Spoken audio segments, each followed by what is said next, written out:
Breaking news. BRS party BJP పార్టీలో విలీనం జరుగుతుందా? ఇప్పుడు తాజాగా తెలంగాణలో హీట్ టాపిక్ గా ఉంది. ప్రస్తుతం బీఆర్ఎస్ పార్టీ బీజేపీ పార్టీలో కలిపేస్తున్నారన్న ఒక వార్త చాలా సెన్సేషనల్ అయింది. ముఖ్యంగా బీఆర్ఎస్ పార్టీకి సంబంధించిన ఎమ్మెల్సీ కవిత గారు ఈ వ్యాఖ్యలు చేశారా? ఎక్కడ మాట్లాడారు? ఎందుకు మాట్లాడారు? ఎలా మాట్లాడారు?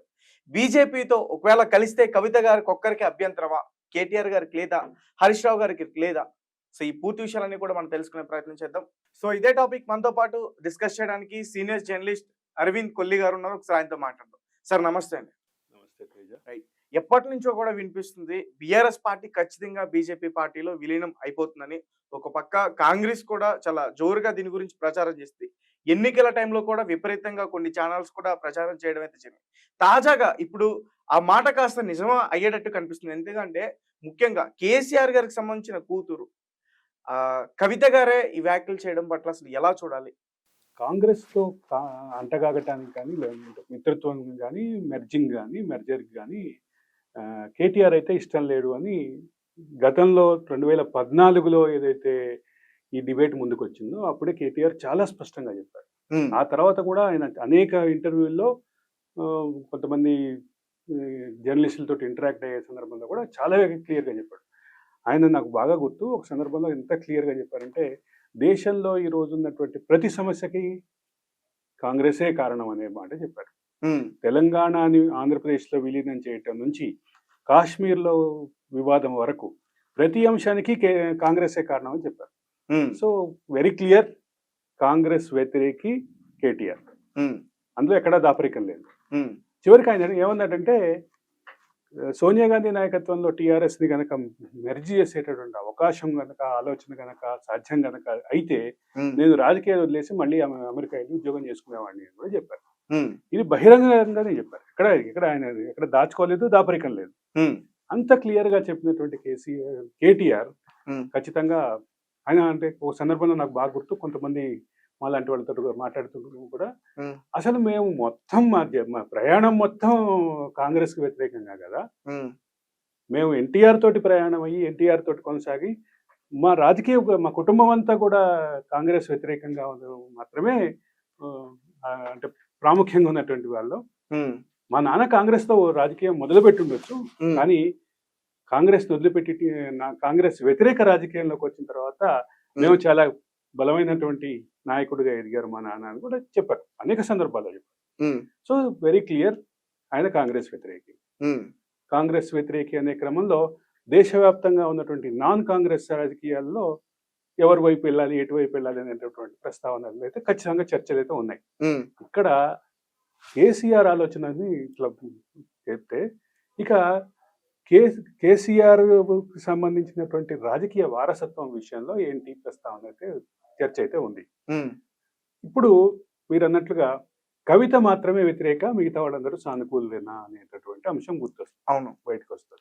అంటే కవిత గురించి కూడా ఎందుకు అడిగానంటే, రీసెంట్ గా ఈ లిక్కర్ స్కామ్ లో కవితను అరెస్ట్ చేసి కొన్నాళ్ళ పాటు జైల్లో ఉంచారు. దాదాపు 6 నెలల వరకు కూడా జైల్లో. ఈ రోజు ఆవిడ ఇష్టాగోష్ఠిగా మాట్లాడుతున్న సందర్భంలో కూడా చాలా క్లియర్ గా చెప్పింది. ఆవిడ ఎక్కడ ఏమి దాపురేఖం లేదు, దాచుకోలేదు ఎక్కడ. ఆవిడ చాలా క్లియర్ గా చెప్పింది, నేను కాంగ్రెస్ తోటి అంటే కాంగ్రెస్ లో మెర్జర్కో లేదా కాంగ్రెస్ లో చేరటానికో నేను సిద్ధంగా లేను, కానీ బీఆర్ఎస్ లో ఆ ఐకానిక్ లీడర్ గా ఉన్నటువంటి కేసీఆర్ నాయకత్వంలో గట్టిగా నిలబడాలి. రెండోది, వరంగల్ సభకు సంబంధించి కేసీఆర్ కి రాసినటువంటి లేఖలో ఆవిడ వరంగల్ సభకు సంబంధించినటువంటి అంశం కూడా ప్రస్తావన చేశారు. వరంగల్ సభలో బీజేపీకి మేము దూరం అనే విషయాన్ని తెలంగాణ ప్రజలకి, దేశ ప్రజలకి క్లియర్ గా చెప్పాల్సినటువంటి అంశం ఉండింది. ఆ అంశాన్ని కేసీఆర్ విస్మరించారు అనేది కూడా ప్రస్తావన చేశారు. డాడీ, మీరు చాలా క్లియర్ గా చెప్పాల్సినటువంటి అవసరం ఉండింది, మేము బీజేపీకి దూరం అనే మాటని, కానీ చెప్పలేదు అనేది ప్రధానమైన అంశం. ఎమ్మెల్సీ ఎలక్షన్స్ కానీ, రాజ్యసభ ఎలక్షన్స్ లో కానీ, లోక్సభ ఎలక్షన్స్ లో కానీ ఎక్కడ ప్రభావశీలమైనటువంటి పాత్ర పోషించలేదు బీఆర్ఎస్ పార్టీ అనేది క్లియర్. Any doubt?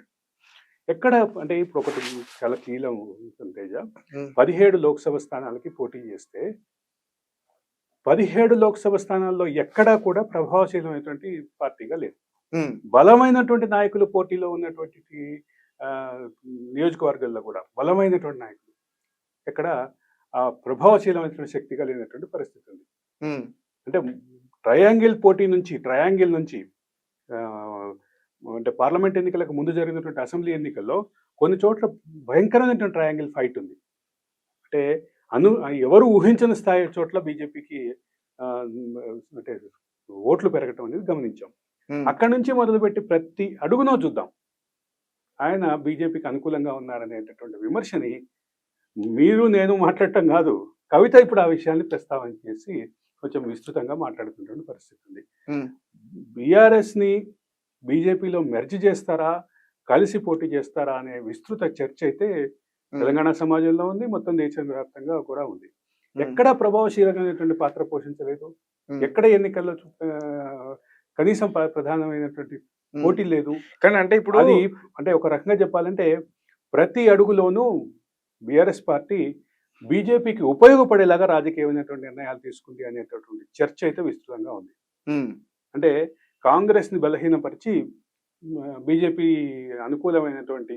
అనుకూల వాతావరణాన్ని ఏర్పాటు చేయాలి, రాష్ట్రంలో బీజేపీ అనుకూలమైనటువంటి వాతావరణం ఉంది అనేటటువంటి ప్రొజెక్షన్ ఇవ్వాలి అనేటటువంటి ప్రయత్నం ఏదైతే ఉందో దాన్ని మద్దతుగా దానికి అనుగుణంగా ఉన్నటువంటి పరిస్థితి చాలా క్లియర్ గా కనిపిస్తుంది.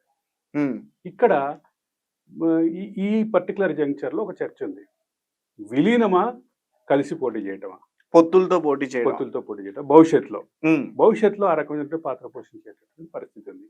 దీనికి ఎవరెవరు వ్యతిరేకులు, ఎవరెవరు సానుకూలంగా ఉన్నారు అనేటటువంటి చర్చ అయితే చూస్తే ఇవాళ కాంగ్రెస్ తో సెయిల్ అవ్వటానికి కేటీఆర్ సిద్ధంగా లేరు అనేది చాలా క్లియర్, కేసీఆర్ కూడా సిద్ధంగా లేరు అనేది చాలా క్లియర్. మరోపక్క హరీష్ రావు కూడా కొంత సానుకూలమైనటువంటి వాతావరణం లేదు, ఆయన కూడా అందుకు సిద్ధంగా లేరు, ఆయన కూడా మనసులో కూడా బీజేపీతో వెళ్ళాలనేటువంటి విస్తృత చర్చ అయితే ఉంది. అంటే ఆయన అభిప్రాయాలు కూడా కొంత ప్రో బీజేపీగా ఉన్నాయి అనేటువంటి చర్చ ఉంది. అవును.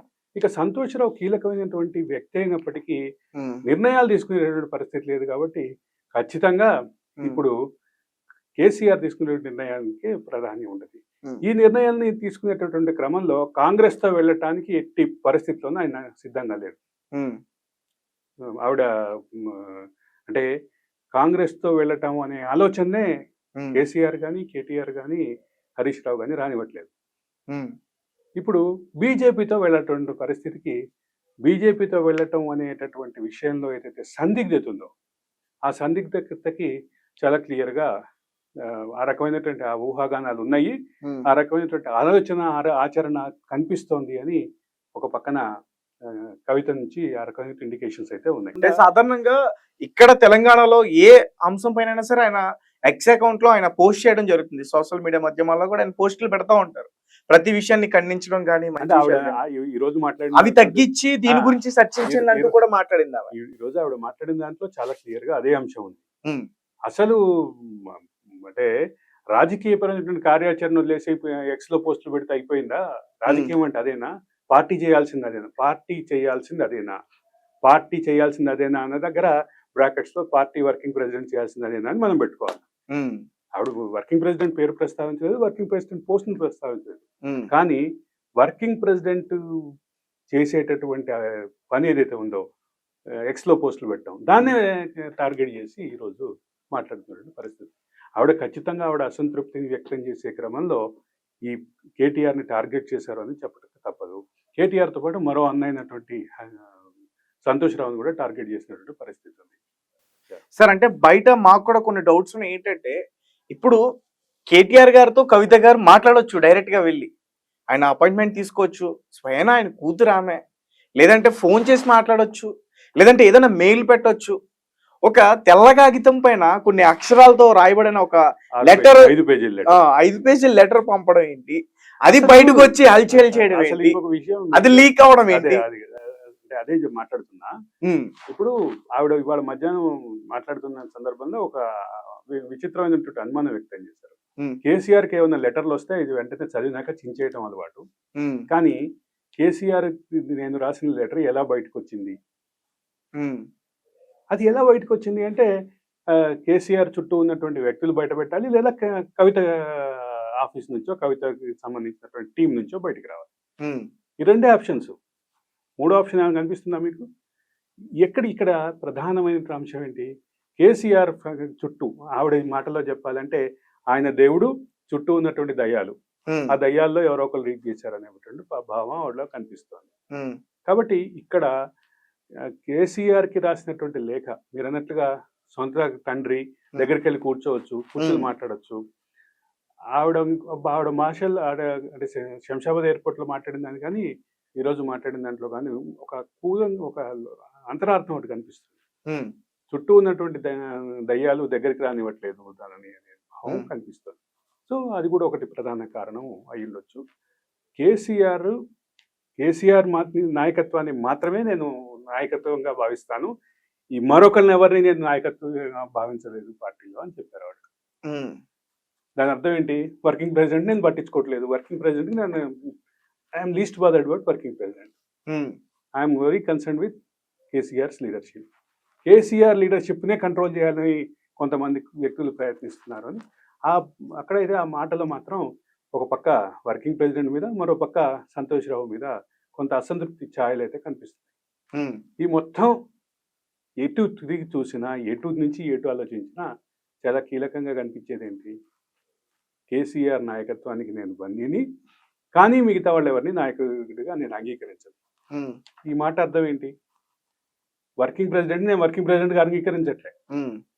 అలాగే కవిత గారే కేసీఆర్ గారికి ధైర్యం లేనట్టుగా కూడా మాట్లాడినట్టు కూడా బయటికి ఆ రకమైనటువంటి భావం అయితే కవిత విషయంలో ఎక్కడ కవిత మాట్లాడుతున్న మాటల్లో గత 2-3-4 రోజులుగా మాట్లాడుతున్న మాటల్లో ఆ రకమైనటువంటి కేసీఆర్ ని కించపరిచేలాగా, కేసీఆర్ స్థాయిని దిగజార్చేలాగా ఆవిడైతే ఎక్కడ ఇంతవరకు వ్యాఖ్యానాలు చేయలేదు. కేసీఆర్ ఒక టవరింగ్ పర్సనాలిటీ, కేసీఆర్ ఒక శిఖరం, కేసీఆర్ లీడర్షిప్ ని మాత్రమే అంగీకరిస్తాను నేను అని చెప్పడం ద్వారా ఆవిడ ఏం చెప్పాలనుకుంది?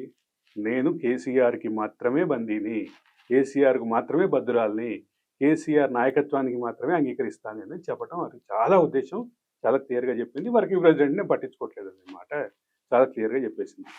సరే, ఇలా అనుకోవచ్చా? ఇప్పుడు బీఆర్ఎస్ పార్టీ ఇప్పుడు ఎవరైతే వాళ్ళు ఉన్నారో, కేటీఆర్ కావచ్చు, హరీష్ రావు కావచ్చు, అంటే దేశవ్యాప్తంగా చూసుకుంటే బీజేపీకి చాలా మంచి మైలేజ్ వస్తుంది. ఈ అంతర్జాతీయకు సంబంధించిన ఇష్యూస్ వచ్చిన తర్వాత కూడా విపరీతమైన క్రేజ్ వచ్చింది బీజేపీ పార్టీకి. దాని ద్వారా ముందు భవిష్యత్తులో వీళ్ళతో మనం కలిసి వెళ్తే ఖచ్చితంగా మనకి అవకాశం ఉంటుందనే భావన వచ్చే ఈ రకమైన ప్రయత్నాలు జరుగుతున్నాయి అనుకోవచ్చు. ఒకటైతే చాలా క్లియర్ తేజ, 2014 నుంచి టిఆర్ఎస్ ప్రస్థానాన్ని చూస్తే, టిఆర్ఎస్ బీఆర్ఎస్ ప్రస్థానాన్ని చూస్తే ఒకటి చాలా క్లియర్గా అర్థమవుతుంది. ప్రతి ఎన్నికల్లోనూ వాళ్ళ బలాన్ని పెంచుకుంటూ వెళ్ళారు. వలసలతో నుంచి మొదలు పెడితే పార్టీ బలోపేతం వరకు రకరకాల కారణాలతోటి వాళ్ళు చాలా క్లియర్గా పార్టీని ఒక బలమైనటువంటి శక్తిగా నిలబెట్టారు. కానీ చివరికి వచ్చేసరికి 2024-23 ఎన్నికలకు వచ్చేసరికి అనూహ్యంగా వచ్చినటువంటి పరిణామాలని నేను అనను, కానీ అంతకుముందు ఉన్నటువంటి వ్యతిరేకత అంతా కాళేశ్వరం డ్యామేజ్ తోటి మొత్తం వ్యతిరేకత అంతా మారిపోయి ఇప్పుడు పూర్తిగా కాంగ్రెస్ అంటే అజమాయిషీ కాంగ్రెస్ ఒక బలమైనటువంటి శక్తిగా నిలబడినటువంటి పరిస్థితి. బలమైనటువంటి శక్తిగా నిలబడే క్రమంలో కాంగ్రెస్ ఏం చేసింది? ఒక లీడర్షిప్ని దీన్ని గ్రూప్ ఒక టీమ్ ఆఫ్ లీడర్షిప్ని నిలబెట్టింది, విజయం సాధించింది. కానీ ఆ అవకాశం అంతకంటే ముందు బలంగా అనిపించినటువంటి బీజేపీ పొందింది. బీజేపీ టీఆర్ఎస్ తోటి సానుకూలమైనటువంటి రిజల్ట్ కారణంగానే, అంటే హైవే మీద 6 గేర్ తోటి వెళ్తున్నటువంటి కార్ని సడన్ గా మన సైడ్ లైన్లోకి తీసుకొచ్చేసి ఫస్ట్ గేర్లోకో సెకండ్ గేర్లోకో తీసుకొచ్చింది అనేటటువంటి చర్చ అయితే విస్తృతంగా ఉంది. అంటే టీఆర్ఎస్ కోసం బీజేపీకి రాజీ పడింది, బీజేపీ తమ స్పీడ్ని తగ్గించుకుంది అనేటటువంటి చర్చ ఉంది. అందుకే ఇంకొక అంశం కూడా చెప్పాలి. అంతకు 6 నెలల ముందే జరిగినటువంటి కర్ణాటక ఎన్నికల్లో కాంగ్రెస్ అనూహ్యంగా గెలిచేసరికి దక్షిణాదిలో మరో నాన్ బీజేపీ రాష్ట్రం వస్తోంది, అంటే కాంగ్రెస్ రాష్ట్రం వస్తుంది అనేటటువంటి భయంతో బీజేపీ ప్రవర్తించినటువంటి అంశం చాలా క్లియర్. అదేమి దాపరికం లేదు, అదేమి దానికి పెద్ద ప్రత్యేకమైన ఊహాగానాలు కూడా అవసరం లేదు. అయితే ఇప్పుడు కేసీఆర్ గారు ఉన్నా కానీ, బీఆర్ఎస్ పార్టీలో అధినేత ఆయన ఉన్నా కానీ, ఇప్పుడు కోల్డ్ వార్ లాంటిది అయితే జరుగుతుంది.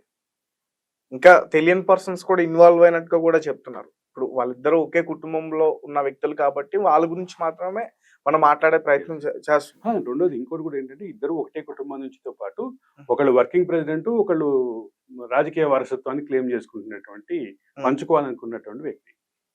సో రక్తం మంచుకు పుట్టినటువంటి అన్నా చెల్లెల మధ్య ఈరోజు అధికార పార్టీ మీద ఉన్నటువంటి ఆధిపత్యం దాని చుట్టూ తిరుగుతున్న అంశం. ఎక్కడా దాపరికం లేదు.